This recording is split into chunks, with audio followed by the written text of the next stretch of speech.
Hello there everyone, this is Lilith and welcome back to another one of my videos for Altenew. And today I will show you how I created this layout with a tone-on-tone effect. I'll be using the Wild Hibiscus Stamp set and die set. I'll be using some grey inks, Moon Rock, Evening Grey and Morning Frost.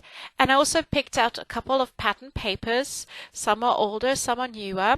And I was inspired by the pattern paper with the floral design.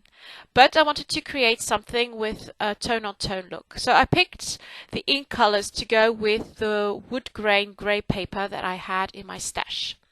So I'm going to pick a couple of the flowers which are on the stem set, and I'm going to stamp a couple of them first with Moon Rock. Now something which I did notice, and you will see later on, but I didn't want to start all over again, is that when you stamp with the Evening Grey, you can see where it stamps on the paper, but when it dries really, really light, and it almost fades into the paper. But at the end, I quite like the look of the darker and then just the lighter tones. So I kept it that way and just added some dyes. I'll show you that later on. So here I'm just stamping, always using the two colors Moon Rock and Evening Grey, because I thought the Evening Grey would still stand out. So I just kept on doing that. And I'm just picking out all of these flowers. Now some of them, like this one, has a stem which I don't want to use, so I just added a bit of washi and then added my ink, then pulled it off and then stamped. So here you can see that the Evening Grey is really subtle and dries really, really light. I'm also going to add a couple of butterflies, and for the butterflies I've really gone with a darker color. Let me just think. I think the darker color is the Moon Rock. The one which stands out is... No, I think it was a darker color. I'll have to check, but I'll give you all the links in the comment in the section just below. So now what I'm going to do is I'm going to stamp a couple of these images onto some leftover cardstock. And yet again, I used the lighter color, and so I couldn't really see it. I could have just die cut it as such. And I'm just going to add that over the spots where I stamped earlier on. I'm putting them onto foam dots just to create a bit of dimension. And I just love it, the way it looks.